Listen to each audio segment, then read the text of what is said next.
What's going on, Swoopers? Welcome back to another episode of Swoop Luke. It has been, it's been over a week that I haven't recorded, so off-season gets pretty insane.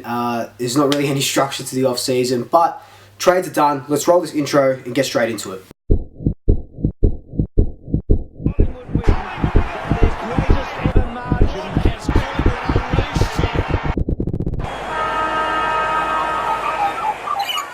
So just like I mentioned, the trade week has finally finished. It was a hectic week.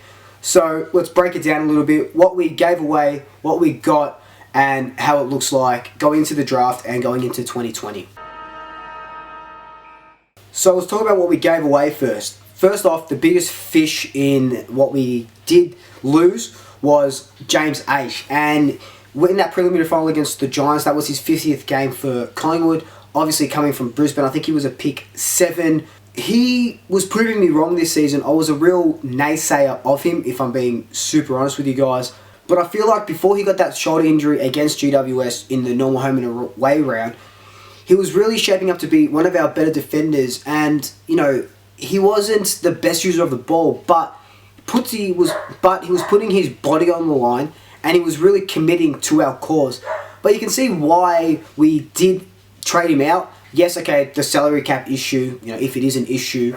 But also, Langdon's coming back, Scharenberg's there as well, Quaynor, Noble, Will Kelly probably won't play next year, but he's still one of the guys there. And also, you know, Crisp, Howie, and all those other guys.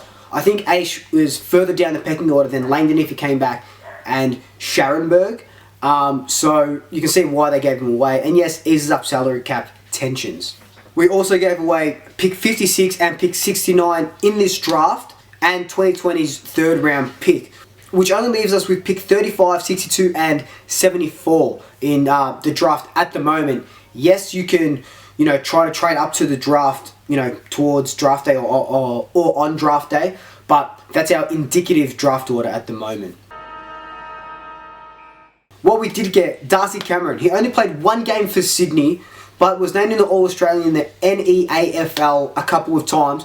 So what I think, he's a 205 centimetre ruckman, sometimes forward, but from all accounts and from this footage, looks like he can take a good mark. I think we will be playing him as a deep forward, seeing as we don't have any. And Cox's eye, he came out this week and said that he was legally blind for, you know, a month or two or something because, you know, of all that surgery. So I don't see him getting into preseason at the start. Might take him a few months to get into full training, which means that we don't have him for a couple of rounds next season. But that's obviously, no one's come out and said that. That's just what I'm thinking. So I think we will use Darcy Cameron in his place. We also gained pick 62 and two 2020 future picks, second round and fourth round, tied to St Kilda, but from Fremantle. I think that was to do with the Brad Hill deal. And what that means is that we have more points to now correct me if I'm wrong, but more points to get Reef McGuinness, who's an academy pick in next year's draft, and Nick Dacos is in next year's draft, I'm pretty sure. If I'm wrong, I'm sure you guys will call me out in the comments. But so overall, how did we do? I think, well, on Instagram, at Swoop Luke, I said that we did about a C+. We didn't bring in any big names, which makes sense. We don't have a lot of money. We're trying to tie up our stars for next year. I did want Jenkins in the end. He was only wanting $200,000. If it fails, it fails. $200,000. Aish was probably on $450. So there's, you know, your 200 there. And, you know, people are saying, oh, he gets the cheap one out the back. But Adelaide, when they were in their prime, were playing very fast football. And Jenkins, you know, would that be that link-up play right next to the goals? But, you know, there's no point harking on about him, speaking about him for another 5 minutes. Didn't pick him up. Didn't pick up anyone else. I don't think we really needed anyone else besides that key forward. And maybe Darcy Cameron plays that role, plays it well. A 205 centimetre key forward is, you know, pretty good if, you know, we do need him there. It means that Jordan Roughhead doesn't play second ruck. Cameron can play second ruck because he's more of a ruckman. And, you know, probably Ben Reid doesn't play at all. But, you know, you count your chickens, don't you? Alright, so that was just a sum up of our trade week. Leave a comment below. What did you grade our trades, who we gave away, what we picked up, you know, A, B, C, D, E, or a fail. Let me know, and let's just jump into this Q&A. So on Instagram, I think on Wednesday, I put up something saying, you know, chuck me some of your questions. I'll answer as many as I can for this video, and it's one of my favorite things to do. So thank you everyone who put in their questions. I'll be reading a few of them out, and you know, I'll be answering it all off the top of their head, non-scripted. So this will be a little bit of fun.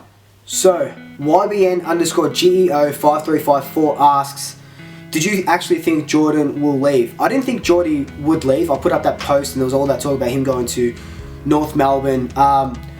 But next year's going to be interesting if, you know, he puts up a big contract battle. But I don't think he'll leave. I think he'll ultimately stay. Just, apologies if I pronounced any of these names wrong, by the way. Nora_2806. What do you think could have happened if we ended up getting Tom Lynch? We win the premiership. As simple as that. Big dude, you know, he monstered Richmond's forward line. We get him, we win the premiership for the next couple of years. Riley.Whiteley, going to shop on Collingwood's auction this year. I signed up, and then I realised that I'm broke as shit, so no. Timmy5, best team during trade period and worst team during trade period.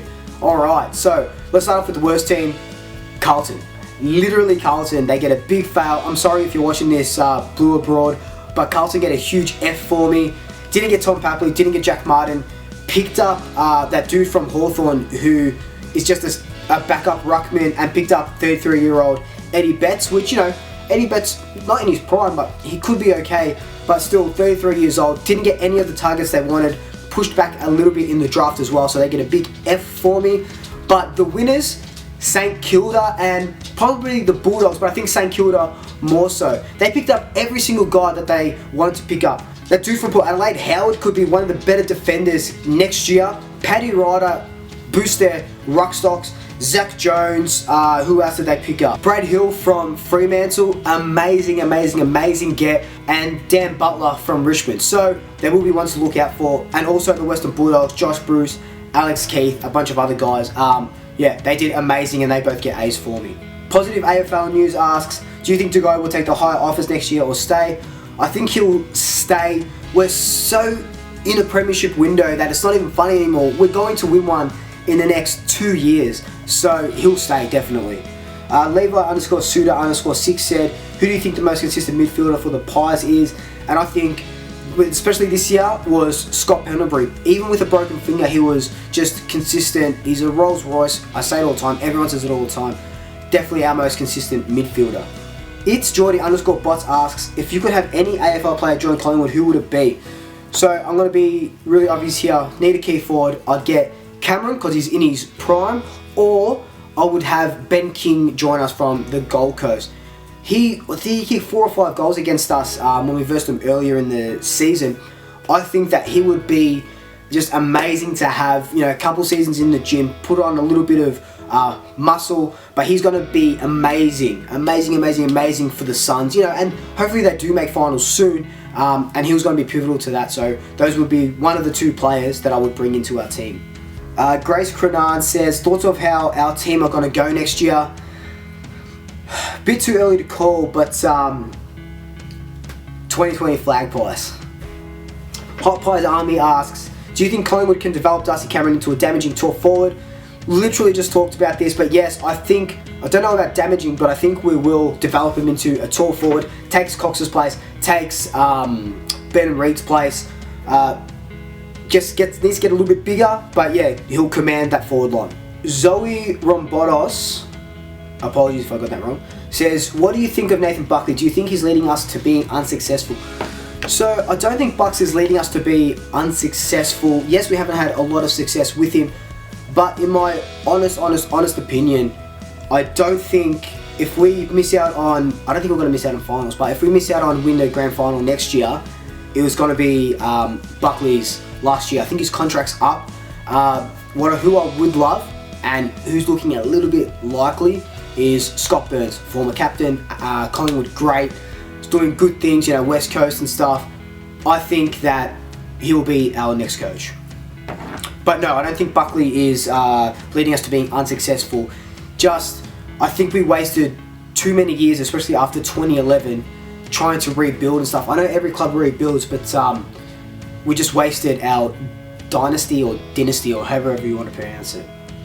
There's a good question from Jason Del Socorro, but it's going to take me too long, so I'm going to probably do a whole video about it. Who do you think our top 20? What do you think our top 22 would be using all players since the 2000 year when at their peak for the Pies? And that's just going to take me so long. Definitely something I have to script. So that'll be in a different video, Jason, 100%. But I love the question. Thank you so much. Collingwood Faithful FC asked me a bunch of questions. Going to answer as many as I can. Just quick fire. Out of Cox, Mychek, Cameron, who should be our starting tall forward? Mychek is our starting centre half forward. So out of Cox and Cameron, I think Cameron will be our starting full forward. Thoughts of us not going after Josh Jenkins? I think it was pretty dumb. Do you think we should trade up in the draft? If we can get into I don't think we can get into the first round, but if we can get earlier second round, definitely need to trade up. Should we have traded Scharenberg this trade period? It was a bit weird that we didn't use him in the prelim and opted for Aish. I think he will have opportunities, but with Langdon coming through as well, maybe for Scharenberg it would have been better to find a different suitor for him. But I love the kid and I'm glad he's playing for us. Alright, so they were all your Q&As. Thank you so much. I appreciate every single one of you. Thank you for all the follows.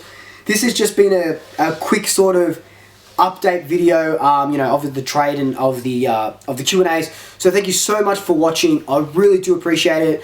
I'll be doing a bunch of other videos, mate. I'm trying to aim for at least 2 a week again. But if you're watching the video this far, go onto my Instagram @SwoopLuke, comment on my latest post, tell me that you've watched the video, tell me what you think about it. But in the meantime, like, comment, subscribe, tell your family, tell your friends, tell your pets, and until next time, double shackers, I'll swoop you later. But, are you kidding me? Someone had to fucking mow, are you serious, dude? Whippersnip as well. Don't know about damaging, but I think we will. And Dan Buckler from Zach Jones, who else did they pick up? Fuck me.